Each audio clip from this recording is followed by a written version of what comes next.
Hi, I'm Chris from airwindows, and I have something new for you. It's definitely new for VST users, but there is a part of it that is new for audio unit users as well, and it is called Pressure4. Now, I've got multiple different ways of doing this. You will see that on the airwindows category here, in a mono channel, what we see is Pressure4 mono. And that's going to give you an end-to-end version of this plugin. That's what we had in Pressure 3, but there's a change to what you get in a stereo version, which would be this. Pressure 4 is sort of my classic non-emulation compressor. It's a little algorithm I came up a long time ago that I've been perfecting it, but I've also been learning how to simplify and purify it so there's only what I absolutely need to be there. And as a result, it's a pretty rich, warm-sounding compressor. I'll show it to you, seeing as I always talk too long rather than start playing music. Here we go. A little loud rock music. I'm clearly peaking a little bit too much, so maybe it'd be a good idea for me to put in a compressor, like this one.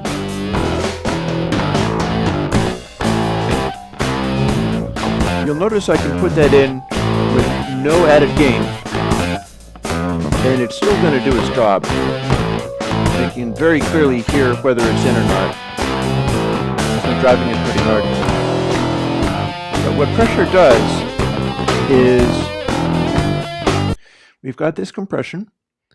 That's this pressure knob here. And speed can be set to a really wide range of settings.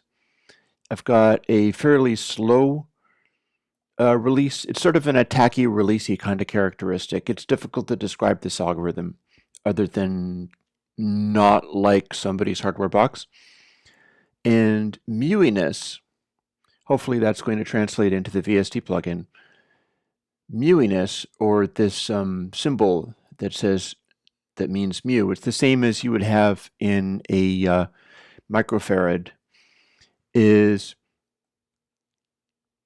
at 0, it behaves more like a normal compressor. At 1, it's increasing the ratio as you go. The harder you push it, the more it will increase the ratio, so it'll act kind of like a very mew compressor. And then this nobody else has because it's a little strange. Since I had that, I thought I would find a way of making it negative. So negative very mew acts kind of like a retaining some of the punch on the attack of things, and still compressing, but it has this inverse effect that I'd be better off showing you than telling you about. Here's what pressure sounds like when you start turning it way up.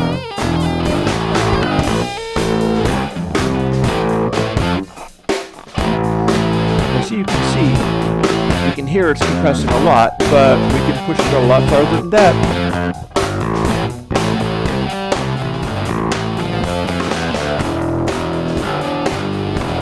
Here's where it starts to get real interesting.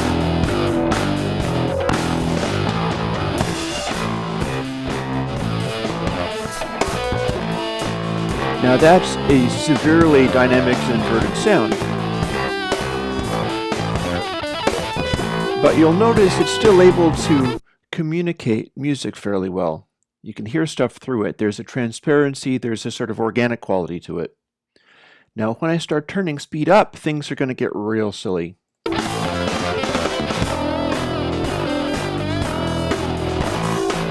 we're speeding up the decay of things.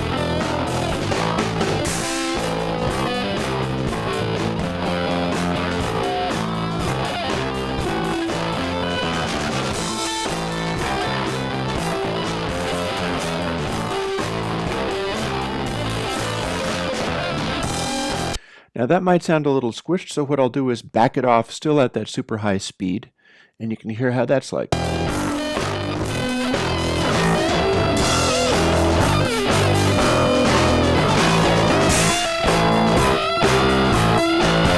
This is kind of the setting of keeping it all as loud as possible at all times. The attack and release speed are really, really quick, and mutiness is cranked all the way up. So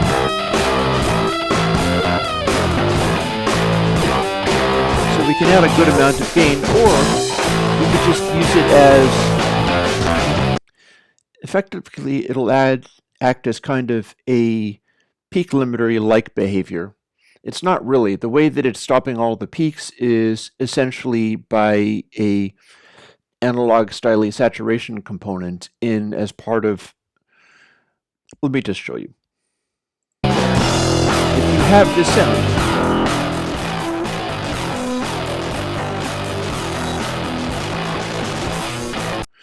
what you can do is turn it right down again. And this is now the difference between having pressure on and having it off at its highest speed setting with basically no added gain. Off. And then if I turn it on,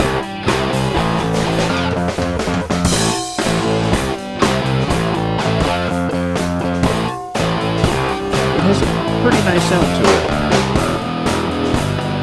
And it handles these loud notes and things pretty well.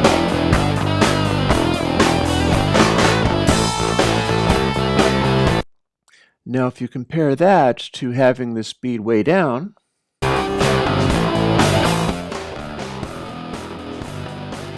where it's really stepping on it a lot, what you'll have, and I just turned it down while it was running, so it kind of sat on its very heavily compressed level for a while. It would have come back, but with the speed all the way down and the pressure all the way down, what we have is a much softer compression that's sort of less upfront and in your face. So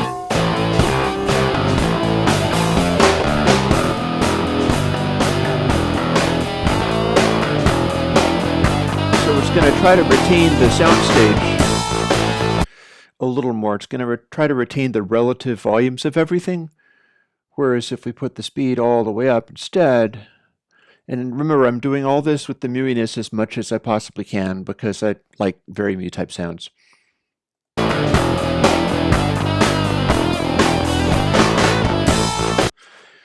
The environment of those loud bits is standing out a little bit more than it otherwise would. Now, what I'm going to do now is turn on the kick and the snare, and we're going to dial it back a little bit. I'm going to make that wake up. I have a trackpad attached, so it's decided to not have the trackpad be on. And we're going to turn up pressure a little bit. And what we've got now is purely kick and snare. Those are mono. I should mention something about this stereo version of Pressure4. It's been made that way to go along with what the VST would like to see.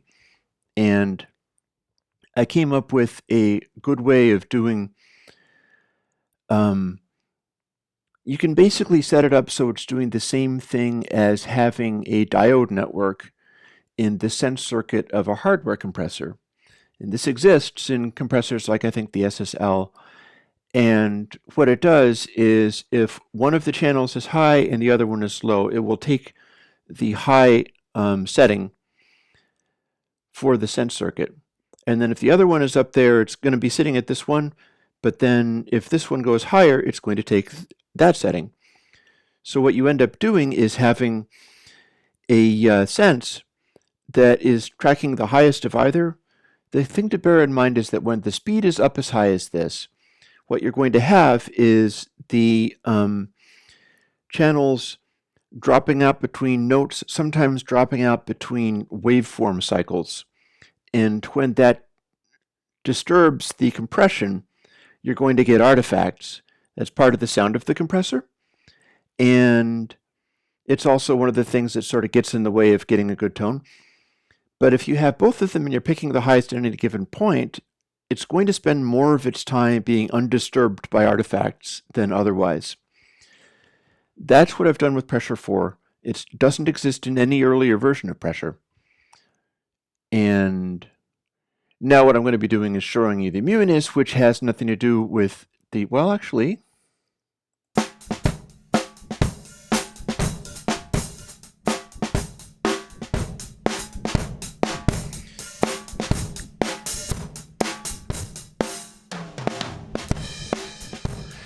I could be a little bit silly and have them on either channel.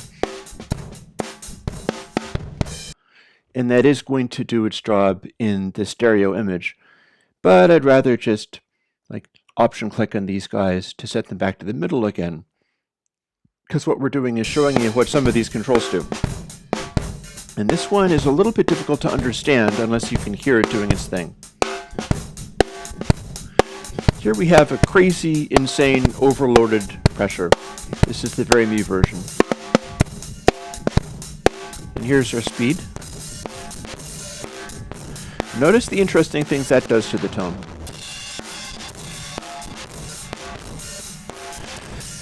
Very heavily squished, crushed up noise. But then if we turn muiness down to nothing, what we get is a much more normal compressed sound. It doesn't have the very new quality, which I can dial in like this.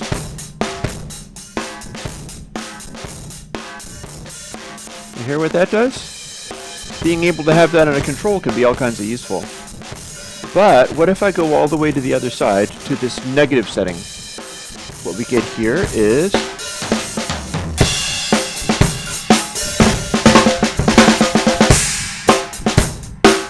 a sort of weird New York compression effect. Now, New York compression is parallel compression.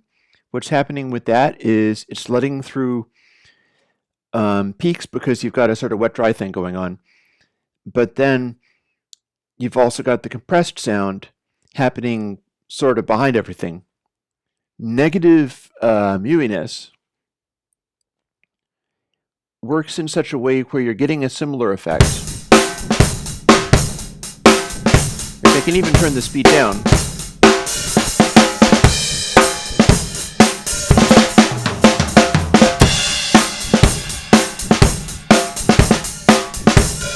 That's particularly on the kick here. That's an interesting kind of sound. It has a lot of presence to it. And again, flip it back to the other side. Completely opposite behavior. It's stepping on the peak, but it's letting the bloom come out.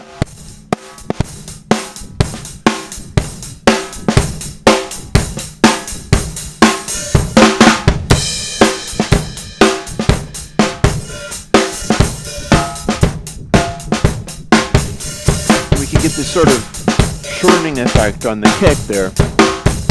And then we can pull the muiness back from -1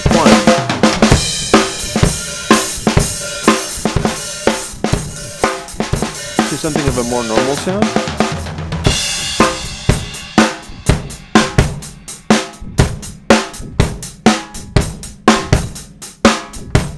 And then lastly,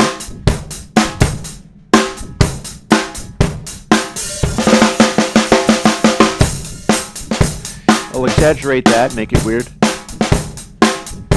I'm dialing in a kind of effect where the rumble is doing a particular thing, and then what I'm going to do is show you how turning the pressure down brings that back into a zone where it's got a naturalness to it as well.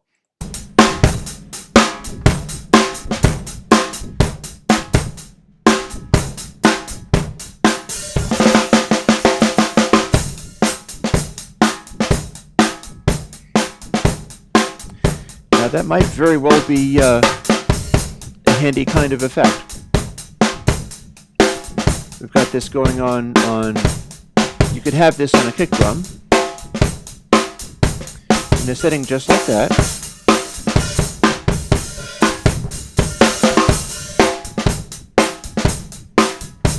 Take away some of that rumble, but not all of it.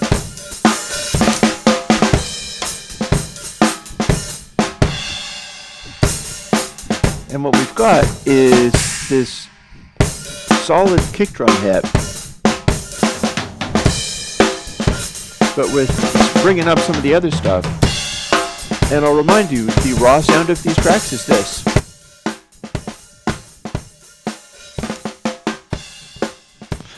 Let's just put that back. In fact, let's take the mono and we'll duplicate it. Here, I'm going to drag this over here. And then I'm going to Command Option drag it so that it copies it over to there in one of your little effects that you can have with this. This is going to be insane for a little while I set it up, don't mind me.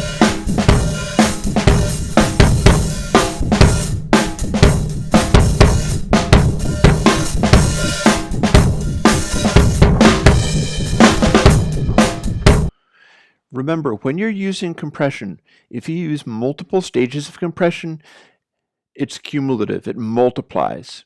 So if you had a ratio of like 2:1, and then you had another compressor on your 2-bus that was a ratio of say 2:1, you would have 4:1 plus all of the gain that you were using. Compression multiplies a great deal. Essentially what I've got is a much higher ratio now that I have an extra one in here. So what we'll do is we'll turn this off because we're no longer using it for this purpose.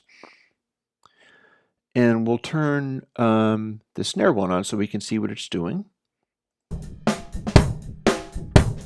And as you can hear, it's pretty much the same thing I had on the kick. So let's make the snare squish out and become all sort of hair metal. All of the ewiness. Are we on? No, we're not. Turn you on.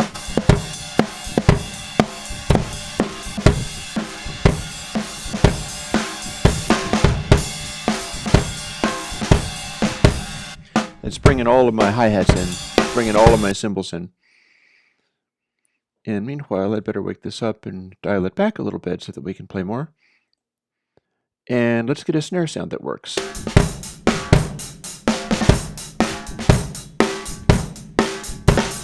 How squished do we want it? That's pretty squished. We don't want the front on this though, so we're going to be on the other side of the muiness. It's taken all the top off of it. Let's find out what happens when we pull it back a little bit.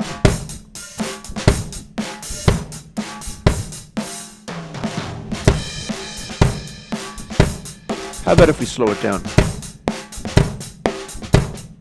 Okay, we got a little more of the spike on there. We can have a lot more spike that way.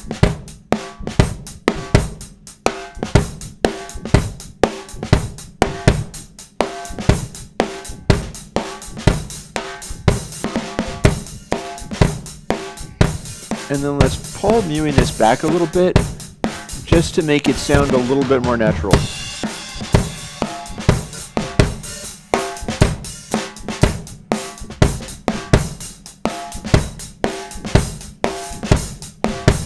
And mostly I think it's going to be maybe a little more speed, and then it's all going to be about dialing back the pressure on it.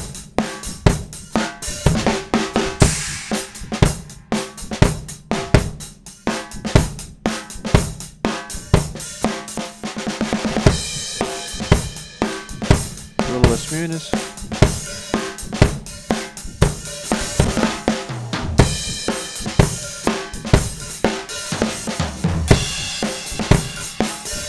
Now what we're going to do is, and I have some big spikes in this, don't mind me clipping all over the place.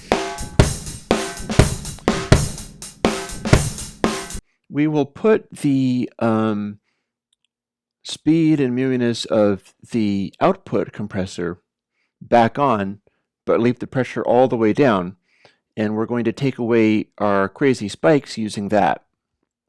And you will hear that it's going to increase the compression of everything another level, because as I said, they multiply. One compressor after another compressor multiplies in a very spectacular way, like this.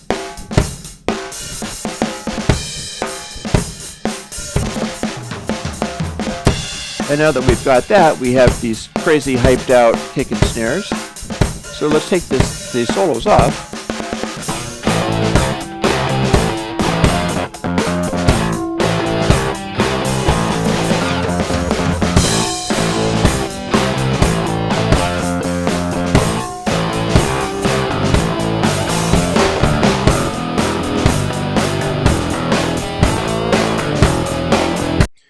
Now that's a pretty heavy drum sound there with all the compression going on. And there's not all that much on the 2-bus. We can throw a little bit on.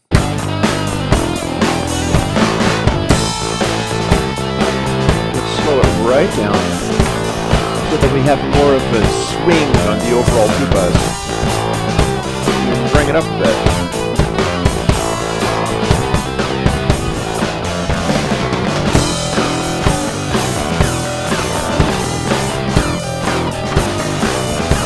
And then if we didn't have any of that, what we'd have is this. Listen to the change in the drums.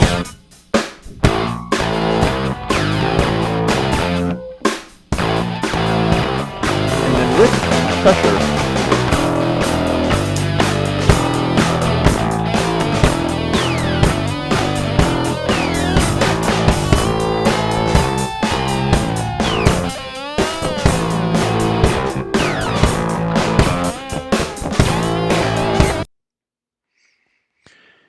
Pressure4 is the most recent plugin to be released by airwindows into Audio Unit and Mac and PC VSD.